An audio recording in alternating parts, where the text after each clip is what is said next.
MA, get naked.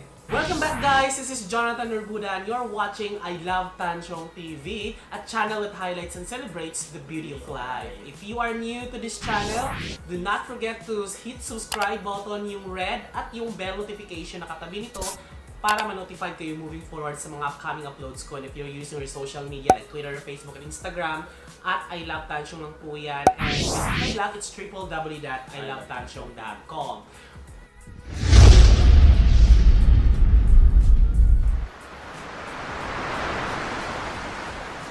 Welcome back! It's our 5th episode ng The Naked Talk. And I'm currently here with MA Buendia, please subscribe. And eto, bongga na yung episode natin ngayon kasi rant ito, it's a YouTuber or creators for a change.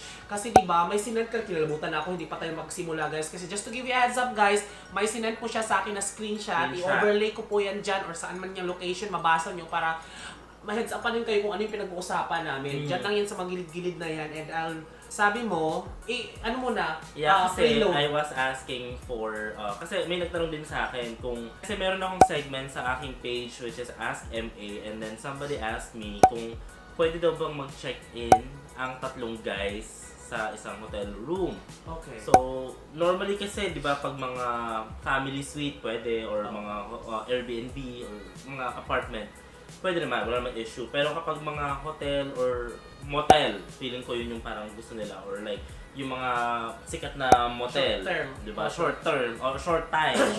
Short term. So, short time. So, concerned sila doon. So, without judging, you know, these people. So, I tried to research. So, here's what I did. At ang subject natin ngayon ay Sogo Hotel. Sogo Hotel. Okay, so pangalanan na natin. Pangalanan natin to. So, I went online and then I chatted with one of the representatives. Saan to? ng Website Sogo. nila to? Yeah, May parang pop-up SogoHotel.com, support? something like that. And then, parang verify ko kung talaga bang real person tong... And here's your conversation. Yung nagre-reply. Kasi syempre, di ba, ano nga naman dito? Sabi, hi, can we answer a question for you? diba? Yan, parang auto-reply yan. Auto-reply. Yung nag-visit ka. So, I asked them, hey, Hello. do you allow 3-person check-in? Okay. And then parang it took them a After, minute to respond. Sabi So, nila, good morning po. Yes, we allow po 3 girls or 2 girls plus 1 boy in one room. Tapos, nag-follow up question tinanong ko, ka. kasi paano pag 3 boys overnight? Ano options? So they responded, you need to avail 2 rooms.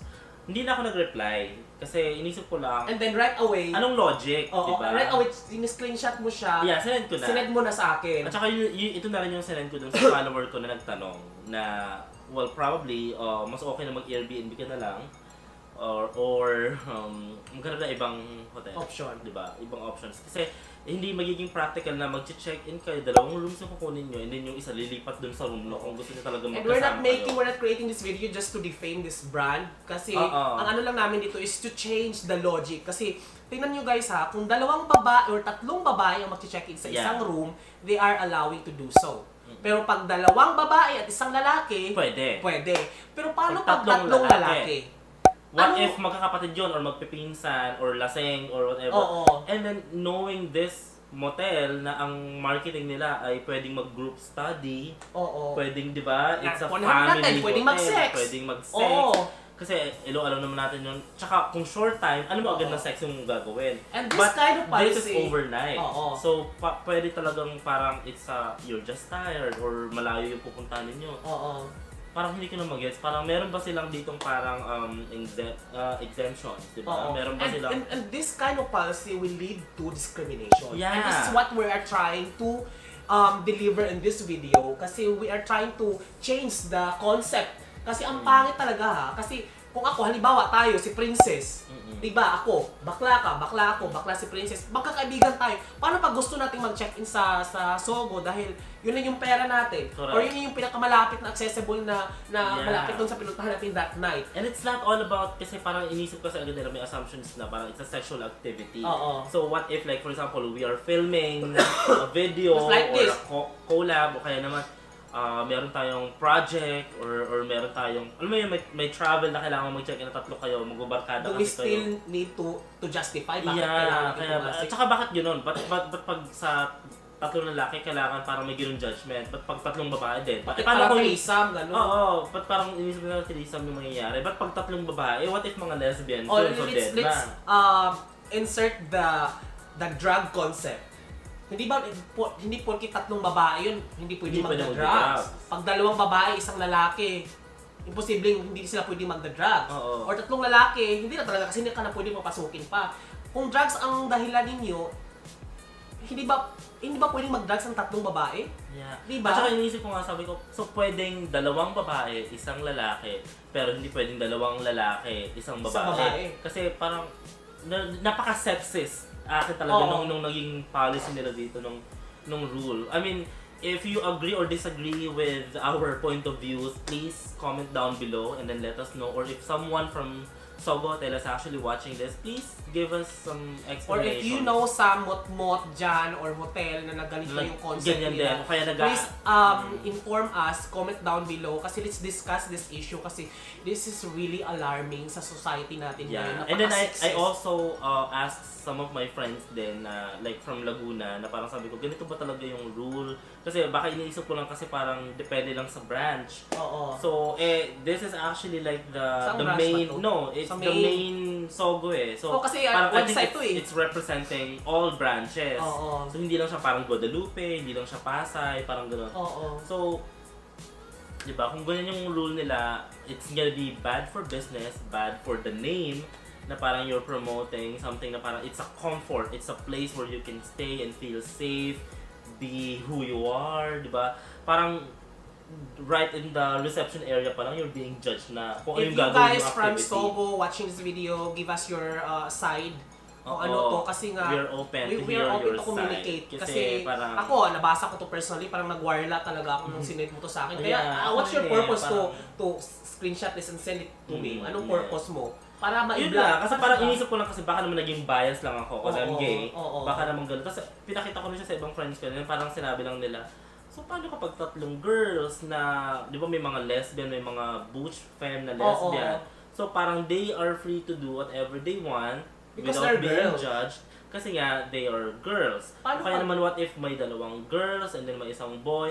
So, di ba, ano yun, parang buti sana kung parang yung ang terms and conditions nila, parang sinabi nila na parang hindi allow ang three-person check-in. Oo. It should- As it in, should- totally. Totally, you should get a family suite. Without parang considering sa sex. Yeah, na tsaka especially kapag if it's gender, like a single male, bed. female. oo. Yeah, or if it's like a single bed Oo. na room, hindi pwedeng tatlo kasi it's gonna Pero be pag dalawang lalaki, pwede sa kanila.